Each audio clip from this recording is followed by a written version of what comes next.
Welcome to Raja study tutorial.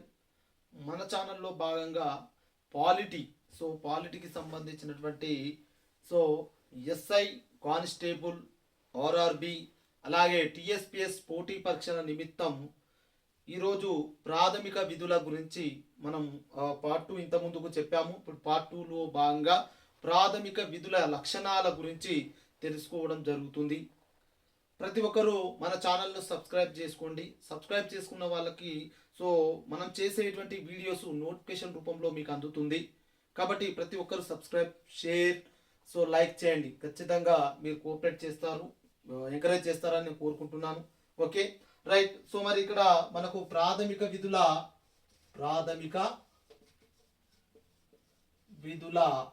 లక్షణాలు. ప్రాథమిక విధుల లక్షణాలు చూసుకున్నట్లయితే వీటి అమలుకు ఎటువంటి చట్టాలు లేవు. అలాగే వీటి అమలుకు ఎటువంటి యంత్రాంగం లేవు. అలాగే వీటిని పాటించనిచో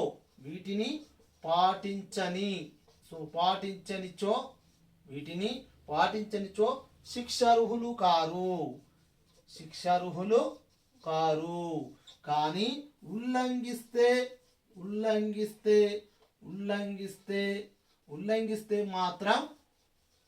మాత్రం శిక్షార్హులుగా చెప్పడం జరుగుతుంది. అలాగే వీటి పాటించనిచో శిక్షార్హులు కారు, కానీ ఉల్లంఘిస్తే మాత్రం శిక్షార్హులు. ఈ ప్రాథమిక విధుల విషయంలో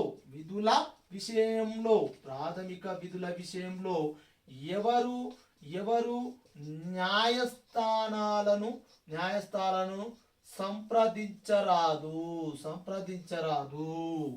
కానీ ఇక్కడ ప్రాథమిక విధుల విషయంలో ఎవరు న్యాయస్థానాలు సంప్రదించరాదు. న్యాయస్థానాలు కూడా రిట్లు జారీ చెయ్యరాదు. రిట్లు మీన్స్ ఇక్కడ ఏంటంటే రిట్లు అంటే ఆజ్ఞలను జారీ చెయ్యరాదుగా చెప్పుకోవడం జరుగుతుంది. అలాగే ప్రాథమిక విధులకు న్యాయ సంరక్షణ లేదు.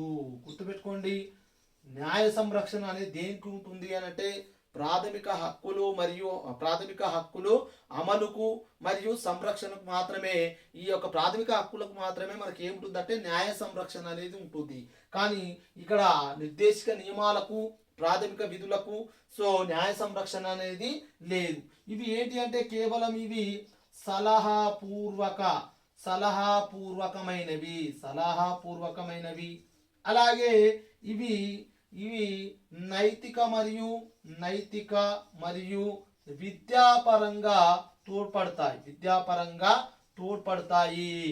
ఇవి మన ప్రాథమిక విధుల యొక్క లక్షణాలు. ఇందులో క్వశ్చన్ ఏ విధంగా అడుగుతాడంటే ఈ కింది వాటిలో ప్రాథమిక లక్షణాలు కానిది ఏది అడుగుతాడు. అంటే 3 ప్రాథమిక లక్షణాలు, 1 కానిది అడుగుతాడు. కాబట్టి ఇవన్నీ మనకు అవగాహన అనేది ఉండాలి.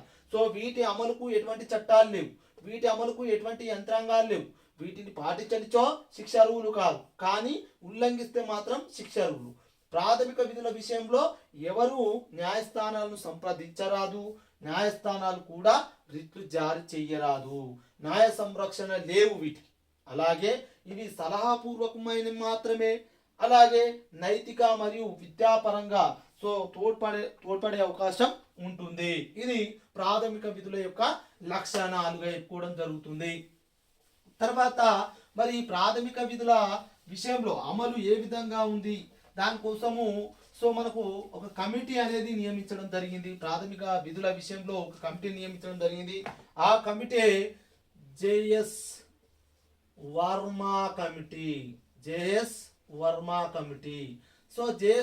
కమిటీని 1999వ సంవత్సరంలో కేంద్ర మానవ వనరుల శాఖ జేఎస్ వర్మ కమిటీని నియమించింది. అంటే ప్రాథమిక విధుల విషయంలో వాటి అమలు ఏ విధంగా చేయాలి అనే విషయంలో ఈ జేఎస్ వర్మ కమిటీని 1899 సంవత్సరంలో కేంద్ర మానవ వనరుల శాఖ వారు జేఎస్ వర్మ కమిటీని నియమించడం జరిగింది. అయితే జేఎస్ వర్మ కమిటీ మాత్రం ఏం చెప్తున్నది అంటే వీటిని ప్రాథమిక విధులను అమలు చేయడానికి ప్రత్యేకమైనటువంటి చట్టాలు అవసరం లేదు, కానీ సో కొన్ని చట్టాలు అమలు పరిస్తే చాలు అన్నాడు. ఆ కొన్ని చట్టాలే ఏంటి అంటే సో మనకు జాతీయ చిహ్నాల చట్టం, జాతీయ చిహ్నాల చట్టం, సో సింబల్, సో జాతీయ చిహ్నాల చట్టం 1951 అంటే ఇక్కడ మనకు 1950 సంవత్సరంలో పార్లమెంట్లో దీనికి సంబంధించి ప్రవేశపెడితే అమలైంది మాత్రం సో అమలు మాత్రం 1951. అలాగే అస్పృశ్యత నివారణ చట్టం, అస్పృశ్యత నివారణ చట్టం సో 1955. అలాగే మనకు వన్యప్రాణుల సో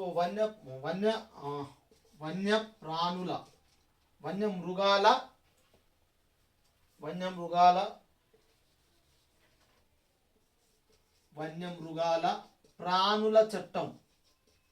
ప్రాణుల చట్టం వెరీ ఇంపార్టెంట్ 1972 సో 1972 సంవత్సరం. అలాగే మనకు అటవీ సంరక్షణ చట్టం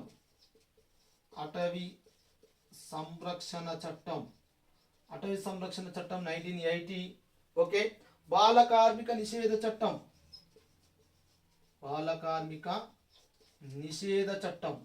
సో బాల కార్మిక నిషేధ చట్టం అనేది మనకు 1986. అలాగే ప్రజా ప్రాతినిధ్య చట్టం సో 1951 సంవత్సరం. అలాగే నీటి కాలుష్య నివారణ చట్టం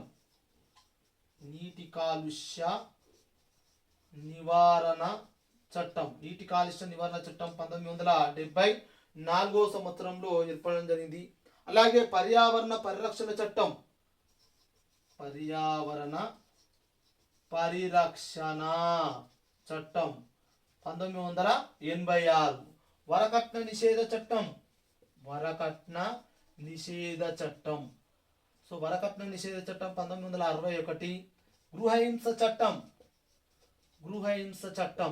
సో గృహహింస చట్టం మనకు 2006 సంవత్సరం. సో ఈ విధంగా మనము వేతనాల చట్టం, కనీస వేతనాల చట్టం సో 1976. ఈ విధంగా చాలా ఉన్నాయి కాబట్టి ఈ విధంగా మనము ఈ చట్టాలన్నీ అమలు చేస్తే మనకు ప్రాథమిక విధుల విషయంలో ఎటువంటి ఇబ్బంది ఉండదు అని సూచించడం జరిగింది. ఓకే. సో ఈ విధంగా మరి ప్రాథమిక విధుల దినోత్సవం ఏ రోజు జరుపుకుంటాము అంటే జనవరి 3వ తారీఖున ప్రాథమిక విధుల యొక్క దినోత్సవంగా జరుపుకోవడం జరుగుతుంది. అయితే ఇక్కడ విషయం ఏంటంటే మనకు కేపీ ముఖర్జీ అనేటువంటి వ్యక్తి ఏమంటున్నాడంటే కేపీ ముఖర్జీ ప్రాథమిక విధుల విషయంలో ఏమంటున్నాడంటే ఈ ప్రాథమిక విధులు కేవలం అలంకారప్రాయం మాత్రమే అని చెప్పినటువంటి వ్యక్తి ఎవరు అంటే కేపీ ముఖర్జీ ఏమంటున్నాడంటే ప్రాథమిక విధులు కేవలం అలంకారప్రాయం మాత్రమే అని సో వర్ణించినటువంటి వ్యక్తి ఎవరు అంటే సో కేపీ ముఖర్జీ. అలాగే డిడి బసు ఏమంటున్నాడంటే డిడి బసు అనేటువంటి వ్యక్తి మనకు ఆదేశిక సూత్రాల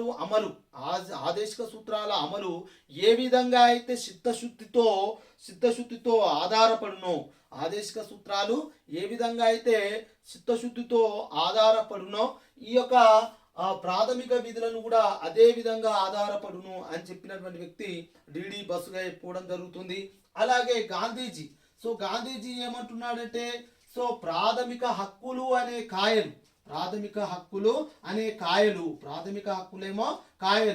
సో ప్రాథమిక విధులు పరిపక్వం చెంది సామాజిక జీవనం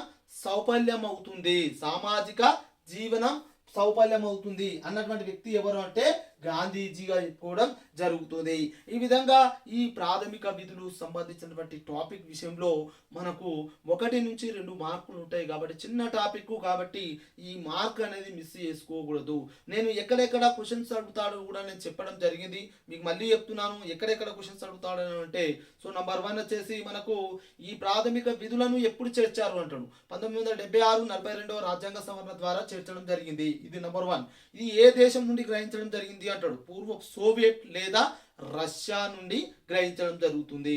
మరి మనకు మొత్తం 11 విధులు కదండి. సో 11 విధిలో 11వ విధిని ఎప్పుడు చేర్చడం జరిగింది అంటుడు. 11వ విధిని ఎప్పుడు చేర్చడం జరిగింది అంటే 2002 86వ రాజ్యాంగ సవరణ ద్వారా సో ప్రాథమిక విధులలోకి ఈ 11వ విధిని చేర్చడం జరిగింది. ఆ 11వ విధి ఏంటిది అడుగుతాడు. సో 6 నుంచి 14 సంవత్సరాల బాలబాలికలందరికీ ఉచిత నిర్బంధ విద్య అందించాలి. సో ఉచిత నిర్బంధ విద్య అందించాలని ఈ క్వశ్చన్ కూడా మనకు అడగడం జరుగుతుంది. అలాగే ప్రాథమిక విధులకు సంబంధించినటువంటి 11 చెప్పానండి. ఈ కింది వానిలో ప్రాథమిక విధి కానిది అని అడుగుతాడు. సో మనకు 11 ఐడియా ఉండాలి. అలాగే మనకు ఇంత ముందుకు చెప్పాను ప్రాథమిక విధుల యొక్క లక్షణాలు, ఆ లక్షణాలు కూడా చూసుకోవాలి. ఈ కింది వానిలో ప్రాథమిక విధి లక్షణం కానిది అని అడుగుతాడు. ఓకేనా. అలాగే జేఎస్ వర్మ కమిటీలో ఇలాంటి చట్టాలు, ఈ చట్టాలకు మాత్రం ఖచ్చితంగా ముత్యాల ముగ్గు అనేటువంటి క్వశ్చన్లను ఈ విధంగా వాడు ఇయర్స్ ఇస్తాడు. సో ఇయర్స్ చట్టాలు ఇస్తాడు, తర్వాత అది దేనికి సంబంధించి సో ఈ విధంగా మనకు ఈ విధంగా ఇవ్వడం జరుగుతుంది. కాబట్టి జతపరచుము అనేటువంటి ఇవ్వడం జరుగుతుంది. కాబట్టి ఈ చట్టాలపైన కూడా మనకు అవగాహన అనేది ఉండాలి. సో ప్రాథమిక విధుల దినోత్సవం ఎప్పుడు అని అంటాడు జనవరి 3వ తారీఖు.